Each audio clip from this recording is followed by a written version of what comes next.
Hello, hello.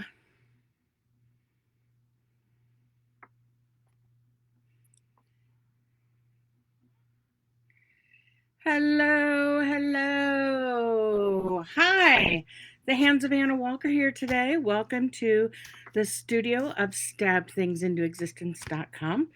We are on WTF Wednesday, and for today, we're going to make a cord or two out of some of my mini bats. Now, I grabbed yellow and blue because they're on all of our minds these days, and I think I'm going to start with the yellow. Now, when you're working with a mini bat, sometimes it'll be lumpy and chunky and it'll feel thicker in certain areas. And so, in those areas, you just need to draft it out or encourage it to gently spread apart a little bit more until it feels a little more even. I have already done that with this yellow fiber bat, and this is the one that I'm going to use to create our little cord today. Now, the ends, because of the fact that, when it gets pulled off of the drum carder, the ends can sometimes draft out. And I'm going to show you that you can either leave those ends free of felting so that you can connect them to something else. If you wanted to, for instance, use this as a handle for a bag, or so that you can connect it to itself and create a bangle. So I'll give you those options as we're working here. The other things that I have here, I've got my handy dandy boot tray that I never do table felting without. I have a piece of bubble wrap, and this is about 12 inches wide and it's about 24 inches long, whatever piece of bubble wrap you have. I also have a bamboo mat because I want to show you how to work the cord up, not only with just bubble wrap, but also if you wanted to use the bamboo mat to help you uh, full the bangle or the cord so that you can get a little bit more agitation while you're working. So I've got the bubble side up on the bubble wrap. I'm not going to worry about the bamboo mat for now. I'm just going to work on the bubbles. So what do? Well, we just put some of our soapy water solution on it. And I'm going to move this in a couple of different areas because I would rather have more soapy water than not enough soapy water. You guys already know that's how I roll for the most part. And now we're just going to gently encourage the fibers to start coming together. Now you want to be careful that you don't twist this unless you want a twisted look to your bangle or to your cord. And that is certainly a textural option that you can use. But I am just sort of taking and elongating the fibers out, and I'm just being very, very gentle as I work the fibers, just to encourage that moisture to go all the way around. I'm not putting a great deal of pressure on this at all. I am just working the fibers back and forth and just encouraging them to start wetting down and coming together. And now I'm just going to start gently, gently rolling this on the bubble wrap. The bubbles are going to give us a little extra agitation. And if we're concerned about our hands working it, we can take the bubble wrap itself and just use it as a device. You can even take and work it back and forth on the bubbles just to agitate it very, very gently. And you can see that it's agitating because we're building up suds here, and that's what we want to do. I am not squishing this at all because if I start to compress the fibers, then they could begin to felt in those indentations, and I don't want to have indentations. I want this to be as smooth as possible.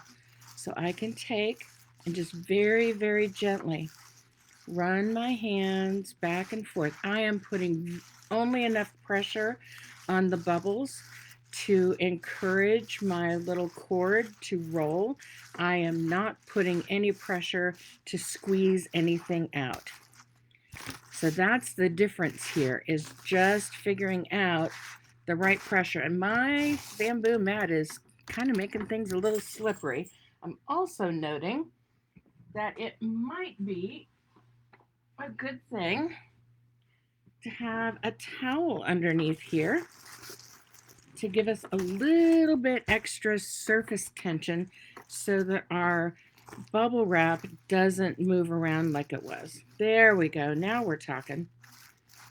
So it's just a matter of figuring out the best way to be able to work these fibers without any pressure, just being very, very gentle in our rolling. And when it starts to gather up and bubble up, then you can take it, you can lift it, and then you can start rolling again. It does work best when you've got the cord firmly here in between and going back and forth. And you can work as fast or as slow as you want, but this is just a process of encouraging those fibers to felt very slowly but very deliberately. And you can see that we've got a nice cord starting here. It's very thin. It's already lost a lot of its bulk, and there aren't any ridges. There aren't any low areas in it, and that's because we're going at this very, very slowly. And I like to work it on the bubbles until I've got a nice skin, and I know I've got a nice skin when I don't see any loose fibers. So the fibers are all there. I'm going to switch over and show you doing the same process with our bit of bamboo mat here. And I think that you'll be surprised how quickly the bamboo mat works on this.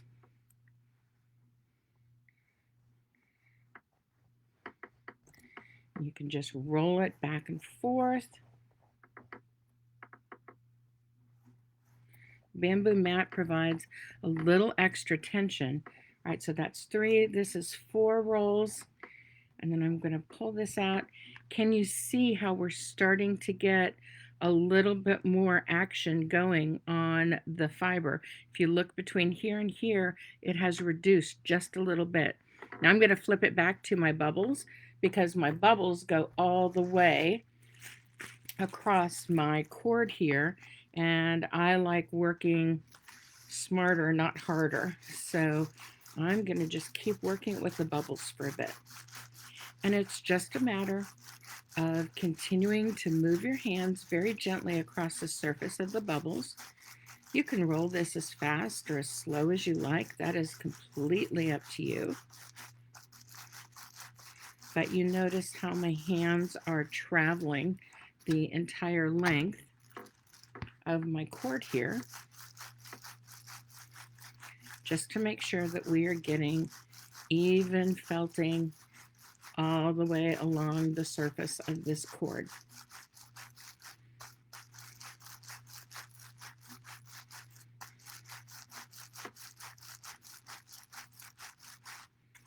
Take a look. We're looking really good. Now, here you can see where I had the bamboo mat, because there's a little bump here and there's a little bump here. So what I'm going to do is work those little bump areas so that they can catch up with that area that had that extra agitation from the bamboo mat. Now let's take a look. We're getting closer. The other thing that you can do every once in a while, take away your bubbles, especially if you're getting a lot of suds like we are here, and you can take and do a little bit of rolling inside a towel, and that will help with the agitation, and it'll take away any excess moisture that might be keeping the fibers from felting a little bit quicker than what they can. Let's take a look. That's nice. And we'll put it back onto our bubbles. and we'll keep working. Now, if you want, you can certainly take and wrap the whole thing up inside the bubble wrap and inside the towel. And you can do like we would for any flat piece of felt. And you can do, 50, 100 rolls, and then take it out and turn it around, because you notice, and I'll show you again when we unwrap this, we've got little divots where that fold was on the towel, and that's going to make little divots in our felted cord. You can see it flattened it out into more of an oval instead of a round shape. So I can take it with my hand and I can just run my fingers along to sort of encourage those fibers to come together and be a little more rounded, and then we can start rolling again. I really prefer to wait on the towel until I've got a somewhat solid cord, and we're not quite there yet.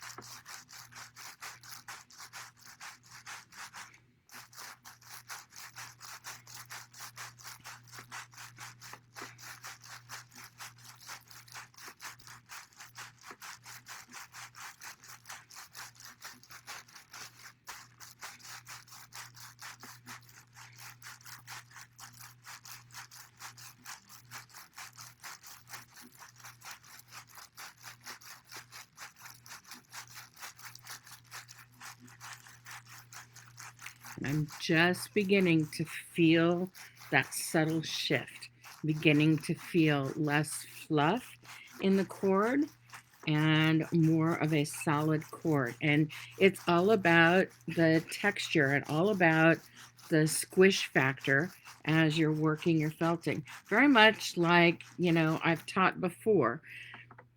This is rare felt, and this is how we started out with this cord.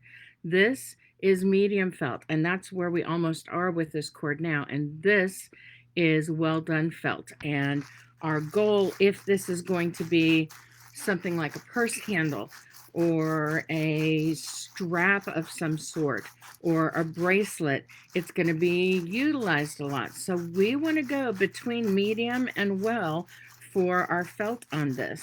But we are very, very close to medium right now. I can tell that I can add a little bit extra pressure with my hands, and it's not squishing things down, but it's providing more tension and more agitation on the surface. I'm gonna tuck my towel here because it's getting in the way a little bit. But when we can start working it a little bit more aggressively is when we will begin to see that felting and fulling begin to happen. So I'll show you. We've got a nice cord coming together, and it is a medium felt at this point in time. So we are doing very, very well. You can certainly work it with just your hands. Now that we've got kind of a medium felt going on here, my hands can give a little bit extra heat to the cord, and that heat can help those fibers continue to felt up a little bit more strongly. So I'll give it a little bit of a back and forth with just my hands, and then I'll go back to the bubble wrap, and we'll get that agitation factor from the bubbles happening.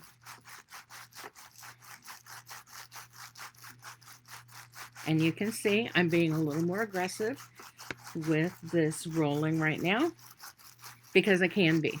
The fibers are felting, they're coming together, and we've got a cord taking shape.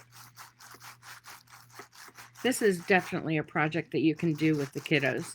They can make little wiggly worms or woolly worms, and they can create, all kinds of fun little critters by well felting a cord. And then they can add needle felted face to it. When it's drying, they can dry it around a glass or a cup so that it will hold that shape, and then it can look like a little wiggly woolly worm that is holding on to their wrist or wrapped around their wrist. A lot of fun can be had with these cords with little ones.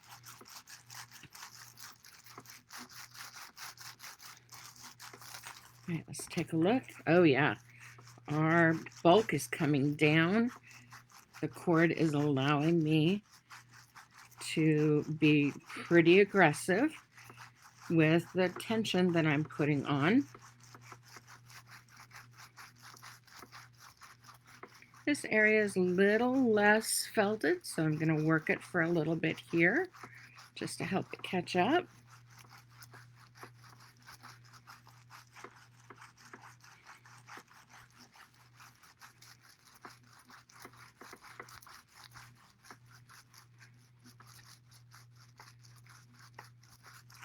Now, if you're tired, you can take a break. You can let it dry. You can come back to it tomorrow. All you need to do is re-wet it, and I would recommend that if you do let it sit for a couple of hours, that you re-wet it with very hot water. That heat will help immediately activate your fibers so that they will be ready to do their felting job.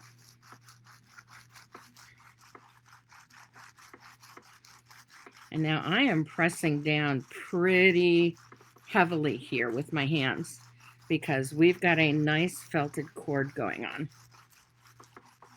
Now, if I were going to turn this into a bangle, a little bit before now, I would have connected these two ends together, but obviously it's way too long for a bangle. So I'm just going to make a cord here today. So if I want, I can go all the way to the ends, but I think for this, I'm going to think more of a purse handle or a bag handle or a handle of some sort. And I am just going to take these ends and just flatten them so that I can then stitch or needle felt them onto something to create that handle. And that's a really nice way for you to create a handle that will go along with a felted bag or a felted book cover or a felted tote. And that's, really all it's going to take is just a little bit of aggressive felting on the ends and just on one side and then on the other side. And then I'm going to go back to continue to felt and full the handle portion here. And it's not going to hurt those end pieces at all by rolling it back and forth. In fact, that'll just give those end pieces a little bit of thwacking, as it were. Thwacking is my favorite part. Anytime you get to be aggressive with the fiber, it's just a great tension release, I'm working these two ends right before the places where we will attach this handle to whatever I decide to attach it to, because I didn't give a whole lot of attention on these end pieces, and I want to make sure that they catch up to the rest of this. And I am being very aggressive now. I don't know if you can hear that sound coming from the bubbles and the bubble wrap, but I am pressing down and making sure that we are fulling this beautifully.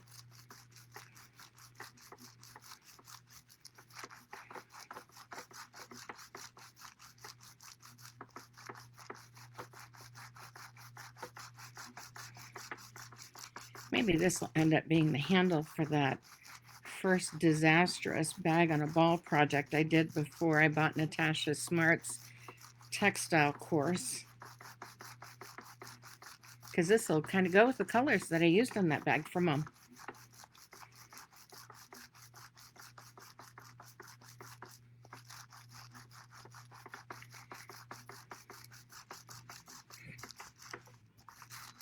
And we have a felted cord, my friends. I'm going to move the bubble wrap out of the way. And I'm going to have our cord right here in the front because I'm going to show you how it started. Big difference, huh? And we have a beautifully felted cord. If I want this to have a curve in it, I'll just do a little bit of stretching it into that curved shape when I am rinsing it with hot water and then cold water. And then I will let it set in this curved shape so that I have a lovely handle. If I want to keep it straight, I can keep it straight after I dry it. But there we go. The same bulk of fiber. And after what? 20 minutes of felting, we have a cord. And that is how easy it is to create felted cords. It's nothing as far as time. There is no major technique other than work very, very gently to begin. And once you've got that skin around the outside edge, then the rest of it starts to felt inward. And the more you feel it connecting and contracting, the more aggressive you can be with your rolling. And that helps to full the cord into its final shape. And that is our What to Felt Wednesday today, felted cords. Now, tomorrow I'm going to give you some ideas on some other things other than handles that you might do with felted cords. And I'll have some samples here for you. So I will see you all tomorrow. I hope you have a great day, and we will talk soon. Bye, everyone.